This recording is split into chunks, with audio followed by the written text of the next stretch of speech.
અત્યારે ડીડીયાપાડાના અમારા ક્રાંતિકારી ધારાસભ્ય ચેતરભાઈ વસાવા જે પ્રજાના પ્રશ્નોને જે વાચા આપે છે, જેવી કે શિક્ષણને લગતો પ્રશ્ન હોય, આરોગ્યને લગતો પ્રશ્ન ન હોય, પ્રજાના જે પડતી મુશ્કેલીઓ, એસટીનો પ્રશ્ન હોય, જળ જમીન જંગલનો પ્રશ્ન હોય, ઇન્ડસ્ટ્રીમાં કામ કરતા વર્કર લોકોને જે શોષણ થાય છે એના પ્રશ્ન લઈને જે કામ કરતા હોય, ભ્રષ્ટાચારને લગતા પ્રશ્નોને કામ કરતા હોય, ખેડૂતોને લગતા જે પ્રશ્નો છે એના કામોને સોલ્યુશન લાવતા હોય, વિસ્થાપિત જે થયેલા છે, જે વસાહતી જે વિસ્થાપિત થયેલા છે એમાં ભૌતિક સુવિધા આપવાની હોય એ પ્રશ્નોને લઈને જે ચેતરભાઈ કામ કરતા હોય, તો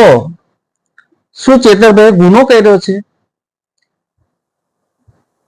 તમામ પ્રજા ગાંધીનગર ના જાય કે દિલ્હી ના જાય એટલે એક પ્રતિનિધિને ચૂંટીને ગાંધીનગર અને દિલ્હીમાં મોકલે છે કે જે પ્રજાના પ્રશ્નોને વાચા આપે છે, નહીં કે ત્યાં આંગળી ઊંચી કરવા કે નહીં હાજી કરવા માટે. ચેતરભાઈ જે અત્યારે પ્રજાના પ્રશ્નો જે ગાંધીનગરમાં ઉઠાવ્યા છે તે શું ગુનો કર્યો છે? અત્યારે જે સરકાર તમામ અધિકારી ભેગા મળીને ભાજપના અધિકારીઓ, ભાજપની ચૂંટાયેલી પાંખ બધા ભેગા મળીને અત્યારે જે ચેતરભાઈ ઉપર ખોટા આરોપો મૂકીને અત્યારે જે એમને જેલના હવાલે કરેલા છે.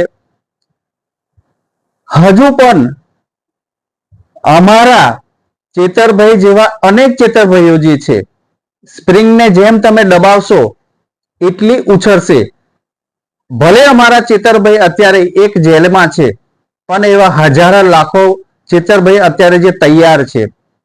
એટલે હજુ સરકાર કિન્નાખોરી રાખવાનું બંધ કરે અને અમારા ચેતરભાઈ જેવા ક્રાંતિકારી યોદ્ધાઓને જે હેરાન પરેશાન કરે છે એ વ્યાજબી નથી.